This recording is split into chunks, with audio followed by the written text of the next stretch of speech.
மதுரை மாநகராட்சியில் 150 கோடி ரூபாய் சொத்து வரி முறைகேடு தொடர்பான வழக்கில் மதுரை மேயர் இந்திராணியின் கணவர் பொன்வசந்த் சென்னையில் கைது செய்யப்பட்டார். விசாரணைக்காக போலீசார் அவரை மதுரைக்கு அழைத்து சென்றனர். நம் நாட்டில் சட்டவிரோதமாக குடியேறிய வங்கதேச நபர் கைது செய்யப்பட்டு மும்பை சிறையில் அடைக்கப்பட்டுள்ளார். தன்னிடம் ஆதார், பான் கார்டு இருப்பதால் ஜாமீன் வழங்க வேண்டுமென மும்பை ஹைகோர்ட்டில் மனு செய்தார். ஆதார் வெறும் அடையாள ஆவணமே, குடியுரிமை ஆவணம் அல்ல என கூறிய கோர்ட் ஜாமீன் மனுவை தள்ளுபடி செய்தது. பீகாரில் தேர்தல் ஆணையம் நடத்தும் வாக்காளர் சிறப்பு தீவிர திருத்த பணியில் ஆதார், ரேஷன் கார்டுகளை குடியுரிமைக்கான சான்றாக ஏற்க முடியாது என்ற வாதத்தை சுப்ரீம் கோர்ட் ஏற்றது. பீகாரின் தரவுண்டா சட்டசபையைச் சேர்ந்த 35 வயது பெண் வாக்காளர் தேர்தல் கமிஷன் செயல்பாடுகளில் அதிருப்தி தெரிவித்துள்ளார். வரைவு வாக்காளர் பட்டியலில் எனக்கு 124 வயதாவதாக குறிப்பிடப்பட்டுள்ளது. 1990 பிறந்த என்னை தேர்தல் கமிஷன் பாட்டியாக்கிவிட்டது என்றார். சென்னை சேலம் இடையிலான 8 வழிச்சாலை திட்டத்தை தடுத்து நிறுத்திய திமுக இப்போது அந்த திட்டத்தை கேட்கிறதென அதிமுக பொதுச் செயலாளர் EPS கூறினார். அத்திக்கடவு அவிநாசி திட்டத்தில் திமுக அரசுக்கு துளியும் அக்கறை இல்லை என்பதை தெள்ள தெளிவாக காட்டுகிறது என தமிழக பாஜக தலைவர் நயினார் நாகேந்திரன் குற்றம் சாட்டியுள்ளார். உலகிற்கு தேவைப்படும் போதெல்லாம் இந்தியா எழுச்சி பெறுகிறது. எழுச்சி பெறுவதுடன் உலகில் தனக்கென ஒரு இடத்தை இந்தியா உருவாக்கி வருகிறது என RSS தலைவர் மோகன் பாகவத் தெரிவித்தார். பாமக நிறுவனருக்கு அழைப்பு விடுக்காமல் பொதுக்குழு நடத்தியது சட்டவிரோதம் என்று குறிப்பிட்டு அன்புமணிக்கு எதிராக நடவடிக்கை எடுக்க கோரி தேர்தல் ஆணையத்திற்கு ராமதாஸ் தரப்பில் கடிதம் எழுதப்பட்டுள்ளது. முதியோர் மாற்றுத்திறனாளிகள் வீடுகளுக்கே சென்று ரேஷன் பொருட்கள் வழங்கும் தாயுமானவர் திட்டத்தை முதல்வர் ஸ்டாலின் இன்று துவக்கி வைக்கிறார். இந்த திட்டத்தை துவக்கி வைப்பதில் மகிழ்ச்சி அடைகிறேன் என ஸ்டாலின் கூறியுள்ளார். மதுரையில் நடக்கும் தாவேகாவின் 2வது மாநில மாநாடு வாகை சூடும் வரலாறு திரும்புகிறது, வெற்றி பேரணியில் தமிழ்நாடு என்ற மைய கருத்தை முன்வைத்து நடத்தப்படும் என அக்கட்சியின் தலைவர் விஜய் அறிவித்துள்ளார். தூத்துக்குடி பொட்டலூரணி கிராமத்தில் அமைந்துள்ள மீன் கழிவு ஆலைகளை மூடக்கோரி அப்பகுதி மக்கள் போராட்டம் நடத்தி வரும் நிலையில் முதல்வர் ஸ்டாலினோ, தூத்துக்குடி MP கனிமொழியோ, திமுகவினரோ அவர்களை கண்டுகொள்ளவில்லை என தமிழக பாஜக முன்னாள் தலைவர் அண்ணாமலை கூறியுள்ளார். பழனி முருகன் கோவிலில் பக்தர்களிடம் முருகன் மாநாடு மலர் கட்டாயமாக விற்பனை செய்யப்படுவதற்கு கண்டனம் தெரிவித்த பாமக தலைவர் அன்புமணி, அந்த மலரில் பெரும்பாலும் ஸ்டாலின் போட்டோக்களே நிறைந்திருப்பதால் அவர் எப்போது முருகராக மாறினார் என்ற கேள்வி எழுப்பியுள்ளார்.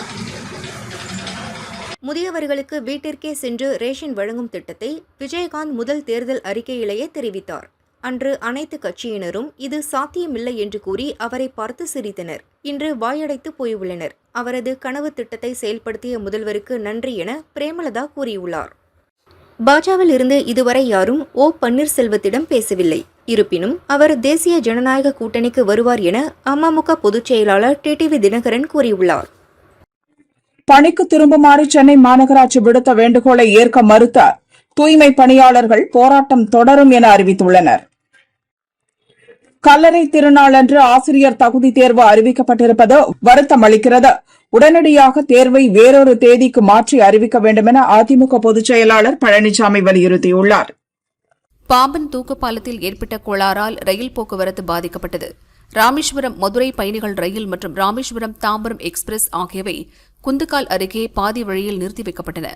கோளாறு சரியானதால் 3 மணி நேர தாமதத்திற்கு பின் ரயில்கள் புறப்பட்டுச் சென்றன. சத்தீஸ்கர் மாநிலத்தில் ஆகஸ்ட் 15 சுதந்திர தினத்தன்று மாநிலம் முழுவதும் உள்ள அனைத்து மசூதிகள், தர்காக்கள் மற்றும் மதரசாக்களில் தேசிய கொடியை ஏற்ற வேண்டும் என்று வக்ஃபு வாரியம் உத்தரவிட்டுள்ளது. குஜராத்தின் அகமதாபாத்தில் ஜூன் மாதம் ஏர் இண்டியா விமானம் விழுந்து நொறுங்கியதில் 250க்கும் மேற்பட்டோர் பலியாகினர். விமானம் விழுந்து நொறுங்கிய இடத்தில் நினைவேந்தல் நிகழ்ச்சி நடந்தது. பலியானோரின் உறவினர்கள் மெழுகுவர்த்தி ஏற்றி வைத்து அஞ்சலி செலுத்தினர். இந்தியர்களை புறக்கணிக்க நினைக்கும் நாடுகள் இந்தியர்கள் இல்லாமல் தங்கள் வளர்ச்சி சாத்தியமில்லை என்பதை விரைவில் உணர்ந்து கொள்வர் என சந்திரபாபு நாயுடு கூறினார். 2024 லோக்சபா தேர்தலின் போது தவறான பிரமாண பத்திரம் சமர்ப்பித்ததாக மத்திய அமைச்சர் சுரேஷ் கோபி மீது கிரிமினல் வழக்கு பதிவு செய்ய கோரி திருச்சூர் முன்னாள் காங்கிரஸ் MP பிரதாபன் போலீஸ் கமிஷனரிடம் புகார் அளித்துள்ளார். ப்ளூம்பர்க் குறியீட்டின்படி உலக கோடீஸ்வரர் பட்டியலில் $378 பில்லியன் சொத்து மதிப்புடன் எலான் மஸ்க் முதலிடம் வகிக்கிறார். 79.7 பில்லியன் சொத்து மதிப்புடன் அதானி 20வது இடத்துக்கு முன்னேறியுள்ளார். போர்ச்சுகல் கால்பந்து ஜாம்பவான் கிறிஸ்டியானோ ரொனால்டோ தனது நீண்ட நாள் காதலியான அர்ஜென்டினா ஸ்பானிஷ் மாடலான ஜார்ஜினியாவை திருமணம் செய்ய உள்ளார். அவர்களது திருமண நிச்சயதார்த்த மோதிரம் அணிந்த புகைப்படத்தை பகிர்ந்து ஜார்ஜினா அறிவித்துள்ளார். இந்தோனேஷியாவின் மேற்கு பப்புவாவில் சக்தி வாய்ந்த நிலநடுக்கம் உணரப்பட்டது. ரிக்டர் அளவில் 6.3 பதிவாகியுள்ளது. லோகேஷ் கனகராஜ் இயக்கத்தில் ரஜினிகாந்த் நடிப்பில் இன்னும் 2 நாட்களில் வெளியாக உள்ள கூலி திரைப்படத்தின் புதிய போஸ்டரை படக்குழு வெளியிட்டுள்ளது. எம்பிக்கள் சென்ற ஏர் இண்டியா விமானத்தில் ஏற்பட்ட தொழில்நுட்ப கோளாறு குறித்து லோக்சபா சபாநாயகர் ஓம் பிர்லாவிடம் எம்பிக்கள் உரிமை மீறல் புகார் அளித்துள்ளனர். தெருநாய்களை பிடிக்க சுப்ரீம் கோர்ட் பிறப்பித்த உத்தரவுக்கு லோக்சபா எதிர்க்கட்சித் தலைவர் ராகுல் எதிர்ப்பு தெரிவித்துள்ளார். குரலற்ற ஜீவன்களை மொத்தமாக பிடித்து செல்வது கொடூரமானது, குறுகிய பார்வை கொண்டது, இரக்கமற்றது என்றும் கூறியுள்ளார். காசாவில் இனப்படுகொலை நடக்கவில்லை. அங்கு நடக்கும் பெரும்பாலான கொலைகளுக்கு ஹமாஸ் பயங்கரவாதிகளே காரணம் என்ற பிரியங்காவின் குற்றச்சாட்டுக்கு இந்தியாவுக்கான இஸ்ரேல் தூதர் பதிலளித்துள்ளார். இந்திய பொருட்களுக்கு 50% வரியை அதிபர் ட்ரம்ப் விதித்துள்ள நிலையில் அமெரிக்கா வரி விதிப்பின் பாதிப்பை குறைக்க மத்திய கிழக்கு மற்றும் ஆப்பிரிக்கா ஆகியவற்றில் உள்ள 50 நாடுகளுக்கு ஏற்றுமதியை அதிகரிக்க மத்திய அரசு திட்டமிட்டுள்ளது. மோடி அரசு கடினமாக பணியாற்றி வருவதுடன் நல்ல பணிகளை செய்து கொண்டிருப்பதாக மறைந்த காங்கிரஸ் தலைவர் அகமது பட்டேலின் மகன் பைசல் பட்டேல் பாராட்டியுள்ளார். இந்தியாவுக்கான வரி விதிப்பால் ரஷ்ய பொருளாதாரம் கடுமையாக பாதிக்கப்பட்டுள்ளதாக அமெரிக்க அதிபர் ட்ரம்ப் கூறியுள்ளார். சீனாவுக்கு விதிக்கப்பட்டிருந்த 145% வரி விதிப்புக்கான தடை மேலும் 90 நாட்களுக்கு நீட்டிக்கப்படுவதாக அமெரிக்க அதிபர் ட்ரம்ப் தெரிவித்துள்ளார். மலேசியாவிலிருந்து சென்னை வந்த சரக்கு விமானம் தரையிறங்கும் போது தீப்பிடித்ததாக வெளியான தகவல் பொய்யானது. தீ பாதிப்பு எதுவும் இல்லை என விமான நிலைய நிர்வாகம் தெரிவித்துள்ளது. அதிகாலை 4 மணிக்கு அந்த விமானம் தரையிறங்கிய போது ஓடுபாதையில் உராய்ந்து அதிகப்படியான புகை எழும்பியது. சரக்கு விமானங்கள் தரையிறங்கும் போது இது வழக்கம் என அதிகாரிகள் கூறியுள்ளனர். சிக்கிமில் ஆமா சம்மான் திவஸ் திட்டத்தின் கீழ் குடும்ப தலைவியாக வீட்டில் இருக்கும் அம்மாக்களுக்கு 2 கட்டங்களாக தலா 20,000 ரூபாய் என ஆண்டுதோறும் 40,000 ரூபாய் வழங்க முடிவு செய்யப்பட்டுள்ளதாக அம்மாநில முதல்வர் பிரேம் சிங் தமாங் தெரிவித்துள்ளார். தமிழகத்தில் நடப்பாண்டுக்கான ஆசிரியர் தகுதி தேர்வு நவம்பர் 1 மற்றும் 2 தேதிகளில் நடத்தப்படும் என ஆசிரியர் தேர்வு வாரியம் அறிவித்துள்ளது. சுதந்திர தினம் மற்றும் தொடர் விடுமுறையை முன்னிட்டு நாளை முதல் சுமார் 200 சிறப்பு பஸ்கள் இயக்கப்படும் என போக்குவரத்து கழகம் அறிவித்துள்ளது. புழல் சிறையில் போக்சோ வழக்கில் விசாரணை கைதியாக இருந்த ஸ்ரீனிவாச ராவ் என்பவர் உடல் நலக்குறைவால் மருத்துவமனையில் இறந்தது குறித்து போலீசார் விசாரித்து வருகின்றனர். உலக யானைகள் தினத்தில் தமிழகத்தின் இயற்கை மரபையும் வரலாற்றையும் செழுமைப்படுத்துவதில் யானைகளின் அளப்பரிய பங்கினை குறித்து சிந்தித்து பார்ப்போம். யானைகள் பாதுகாப்பாகவும் சுதந்திரமாகவும் திகழ இந்நாளில் உறுதியேற்போம் என முதல்வர் ஸ்டாலின் கூறியுள்ளார். கோவை ஏர்போர்ட்டில் 7 கோடி ரூபாய் மதிப்புள்ள ஹைட்ரோபோனிக் உயர் ரக கஞ்சாவை கடத்தி வந்த 2 பேர் சிக்கினர்.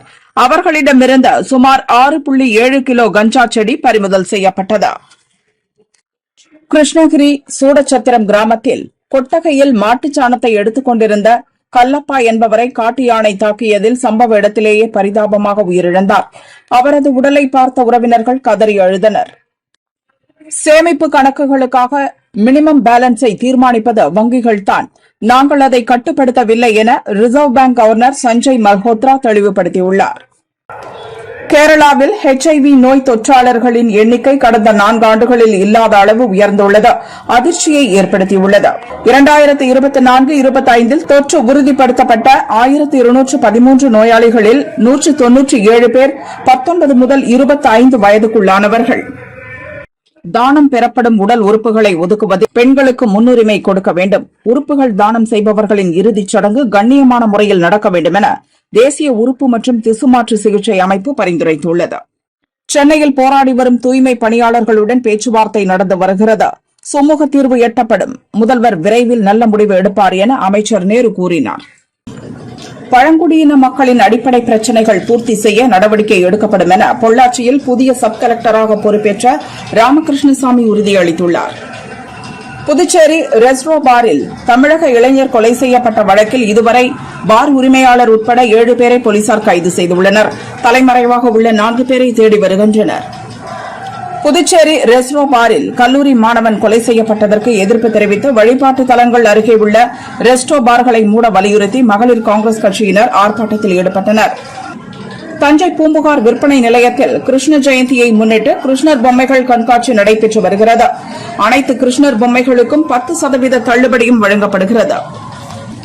தஞ்சை அரசு மருத்துவமனையில் குறைந்த இதய துடிப்புடன் உயிருக்கு ஆபத்தான நிலையில் வந்த 43 வயது நபருக்கு நவீன சிகிச்சை செய்து அரசு மருத்துவர்கள் சாதனை படைத்துள்ளனர். இது தமிழகத்தில் 2வது சிகிச்சை என்பது குறிப்பிடத்தக்கது. வேலூர் மாவட்டம் குடியாத்தம் அருகே வீட்டின் மேல் மாடியில் கள்ளசாராயம் காய்ச்சிய மாமியார் தேவகி, மருமகள் சரோஜா உள்பட 3 பேர் மீது போலீசார் வழக்கு பதிவு செய்தனர். 2 பேர் கைது செய்யப்பட்ட நிலையில் தலைமறைவான தேவகியை தேடி வருகின்றனர். காரைக்கால் அடுத்த திருநள்ளாறுப்பேட்டை கிராமத்தில் அமைந்துள்ள புகழ்பெற்ற ஸ்ரீ சக்தி மாரியம்மன் கோயிலில் 65 ஆண்டுகளுக்கு பிறகு தீமிதி திருவிழா நடந்தது. ஏராளமான பக்தர்கள் தீக்குழியில் இறங்கி நேர்த்திக்கடன் செலுத்தினர். தேர்தல் ஆணையத்தின் வாக்காளர் பட்டியலில் 124 வயதுடைய வாக்காளர்களாக பதிவு செய்யப்பட்டதாக கூறப்படும் மின்டா தேவியின் பெயர் பொறிக்கப்பட்ட டி-ஷர்ட்டுகளை அணிந்து பார்லியில் கிண்டி கூட்டணி எம்பிகள் போராடினர். சட்டவிரோதமாக வைக்கப்பட்டுள்ள பிளெக்ஸ் பேனர்கள் மற்றும் அலங்கார வளைவுகளை அகற்ற தவறும் அதிகாரிகளின் சம்பளத்தை பிடிக்கவும், அகற்றும் செலவை சம்பளத்தில் பிடிக்கவும் உத்தரவிட நேரிடும் என ஹைகோர்ட் மதுரை கிளை எச்சரித்துள்ளது. தூய்மை பணியில் வடமாநில தொழிலாளர்களை ஈடுபடுத்த உள்ளதாக கூறுவது வதந்தி என அமைச்சர் KN நேரு விளக்கம் அளித்துள்ளார். தூய்மை பணியாளர் கோரிக்கையை ஒரே நாளில் நிறைவேற்ற முடியாது, அவகாசம் தேவை என்றார். தேனி மாவட்டம் பெரியகுளம் தென்கரை பகுதியைச் சேர்ந்த கொத்தனார் துளசிமணியை முத்தையா, அவரது அக்கா மகன் தங்கப்பாண்டி ஆகியோர் கத்தியால் குத்திக் கொன்றனர். தப்பியோடிய இருவரையும் போலீசார் தேடுகின்றனர். வால்பாறை வேவர்லி எஸ்டேட் பகுதியில் வீட்டருகே விளையாடிக் கொண்டிருந்த நூர்ஜில் ஹக் என்ற 8 வயது சிறுவனை கரடி காட்டுக்குள் இழுத்து சென்றது. பல மணி நேரம் தேடுதலுக்கு பிறகு வனத்துறையினர் சிறுவனை சடலமாக மீட்டனர். நெல்லையில் கவின் ஆணவ கொலை வழக்கில் கைதான சுர்ஜித் மற்றும் அவரின் தந்தை சரவணனிடம் CBCID போலீசார் தனித்தனியே விசாரணை நடத்தி வருகின்றனர். திருச்செந்தூர் முருகன் கோயிலில் மண்டல பூஜை நடைபெற்று வரும் நிலையில் நடிகர் சிவா சாமி தரிசனம் செய்தார். தொடர்ந்து கோயில் ஊழியர்கள் மற்றும் ரசிகர்கள் அவருடன் செல்ஃபி எடுத்து மகிழ்ந்தனர். இலங்கை அரசை கண்டித்து மீனவர்கள் மற்றும் படகுகளை விடுவிக்க வலியுறுத்தி 2வது நாளாக இன்றும் ராமேஸ்வரம் மீனவர்கள் போராடி வருகின்றனர். 700க்கும் மேற்பட்ட விசைப்படகுகள் துறைமுக பகுதியில் நங்கூரமிட்டு நிறுத்தி வைக்கப்பட்டுள்ளது.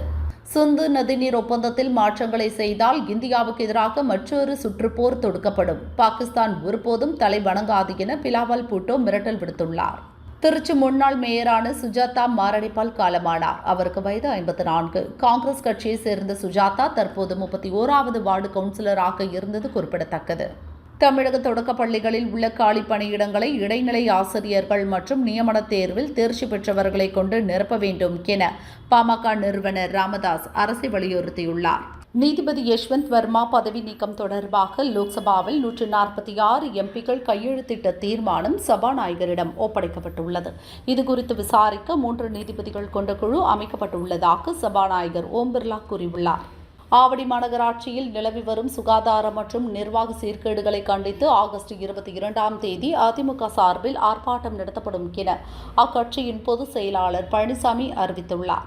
ஜாதி மோதல்களை உருவாக்கும் நோக்கில் கருத்துக்களை தெரிவித்து வருவதாக யூடியூப் பிரபலம் வாட்டர்மெலன் ஸ்டார் திவாகர் மீது நடிகை ஷகிலா சென்னை கமிஷனர் ஆபீஸில் புகார் அளித்துள்ளார். திருச்சியில் 13வது மாநில அளவிலான ஜூனியர் ரோல்பால் சாம்பியன்ஷிப் போட்டி நடந்தது. பரபரப்பாக நடந்த இறுதிப் போட்டியில் கடலூர் அணியை 4-2 என்ற கோல் கணக்கில் வீழ்த்தி கோவை அணி சாம்பியன் பட்டத்தை தட்டி சென்றது. டீக்கடை முன் கத்தியால் குத்திக் கொண்ட இருவரை தடுத்து நிறுத்தி இருவரையும் மருத்துவமனைக்கு அனுப்பி வைத்த தூத்துக்குடி தென்பாகம் போலீஸ் SI தரணியா தைரியமாக செயல்பட்டதாக கூறி SP ஆல்பர்ட் ஜான் அவருக்கு சான்றிதழ் வழங்கி பாராட்டினார். திருமணத்தை மீறிய உறவில் தனது 2 குழந்தைகளை கொன்ற வழக்கில் காஞ்சிபுரம் மகளிர் கோர்ட் விதித்த சாகும் வரை சிறை தண்டனையை ரத்து செய்ய கோரி தண்டனை பெற்ற அபிராமி ஹைகோர்ட்டில் மேல்முறையீட்டு மனு தாக்கல் செய்தார். ஹாலிவுட் நடிகை மோனிகா பெலூசியின் ரசிகர்களான இயக்குனர் லோகேஷ், இசையமைப்பாளர் அனிருத் ஆகியோர் கூலி படத்தில் மோனிகா பாடலை வைத்தனர். இதற்கு பூஜா ஹெக்டே ஆடினார். ரசிகர்களிடம் வரவேற்பை பெற்ற இந்த பாடலை மோனிகா பெலூசியும் ரசித்துள்ளார். இதுதான் தனக்கு கிடைத்த பெரிய பாராட்டு என்கிறார் பூஜா. நடிகை நித்தி அகர்வால் ஆந்திராவின் பீமாவரம் நகரில் நடந்த தனியார் நிகழ்ச்சிக்கு அரசு வாகனத்தில் வந்தது சர்ச்சையானது. இதற்கும் எனக்கும் எந்த தொடர்பும் இல்லை. விழா ஏற்பாட்டாளர்கள்தான் அதை அனுப்பினர். நான் அரசு வாகனம் கேட்கவில்லை என நித்தி விளக்கம் கொடுத்துள்ளார். ரத்து செய்யப்பட்ட ஓட்டுநர் உரிமத்தை மீண்டும் வழங்கக் கோரி யூடியூபர் TTF வாசன் தொடர்ந்த வழக்கை சென்னை ஹைகோர்ட் தள்ளுபடி செய்துள்ளது. சட்டசபை தேர்தல் தோல்வி பயத்தால்தான் தாயுமானவர் திட்டத்தை திமுக அரசு செயல்படுத்துகிறது என தமிழக பாஜக தலைவர் நயினார் நாகேந்திரன் குற்றம் சாட்டியுள்ளார். வடமேற்கு மற்றும் அதனை ஒட்டியுள்ள மத்திய மேற்கு வங்கக்கடல் பகுதிகளில் நாளை காற்றழுத்த தாழ்வு பகுதி உருவாகக்கூடும் என சென்னை வானிலை மையம் தெரிவித்துள்ளது. இதனால் இன்று முதல் 15ஆம் தேதி வரை மீனவர்கள் கடலுக்கு செல்ல வேண்டாம் என அறிவுறுத்தப்பட்டுள்ளது. புதுச்சேரியில் எய்ட்ஸ் நோயால் பாதிக்கப்பட்டவர்களின் குழந்தைகளுக்கு உதவித்தொகை மாதம் ரூபாய் 3000 உயர்த்தி வழங்கப்படும். சிகிச்சைக்கான பயண செலவு ரூபாய் 400 இருந்து ரூபாய் 1000 உயர்த்தி வழங்கப்படும் என முதல்வர் ரங்கசாமி தெரிவித்தார். 30% ஊதிய உயர்வு கேட்டு வரும் அக்டோபர் மாதம் போராட்டத்தில் ஈடுபட போவதாக 108 ஆம்புலன்ஸ் ஊழியர்கள் அறிவித்துள்ளனர். வாக்காளர் பட்டியல் தீவிர திருத்தத்தை அமல்படுத்தும் முன் உடனடியாக லோக்சபாவை கலைக்க வேண்டுமென திரிணாமுல் காங்கிரஸ் வலியுறுத்தி உள்ளது. பாஜகவிற்கு எதிராக நாங்கள் நடத்திய போராட்டம் ஒரு தொடக்கம் மட்டுமே என்றும் கூறியுள்ளது. அவினாசி சீனிவாசபுரத்தில் எழுந்தருளி உள்ள 10 கை மகா காளியம்மன் மற்றும் எல்லை மாகாளியம்மன் கோயிலில் ஆடி பொங்கல் விழா இன்று சிறப்பாக நடைபெற்றது. சிறப்பு அலங்காரத்தில் அருள்பாலித்த அம்மனை ஏராளமான பக்தர்கள் தரிசனம் செய்தனர். புதுச்சேரி அருகே உள்ள பட்டானூரில் வரும் 17ஆம் தேதி நடக்க உள்ள பாமக பொதுக்குழு கூட்டம் குறித்து மூத்த நிர்வாகிகளுடன் கட்சி நிறுவனர் ராமதாஸ் தைலாபுரம் தோட்டத்தில் இன்று ஆலோசனை நடத்தினார். நாமக்கல் கொல்லிமலையில் கல்லூரி மாணவிக்கு பாலியல் தொந்தரவு கொடுத்த வாடவந்திராடு போலீஸ் சிறப்பு எஸ்ஐ மோகன் கைது செய்யப்பட்டுள்ளார். ரஜினி நடித்து நாளை மறுநாள் வெளியாக உள்ள கூலி படம் அமெரிக்க பிரீமியர் முன்பதிவில் $2 மில்லியன் வசூலை கடந்து புதிய சாதனை படைத்துள்ளது. இந்திய ரூபாய் மதிப்பில் சுமார் 17 கோடியே 53 லட்சம் ரூபாய். தமிழ் படம் ஒன்று இவ்வளவு வசூலை முன்பதிவில் குவிப்பது இதுவே முதல் முறை. அதிமுக ஒரு ஏரியை கூட ஒழுங்காக தூர்வாரவில்லை.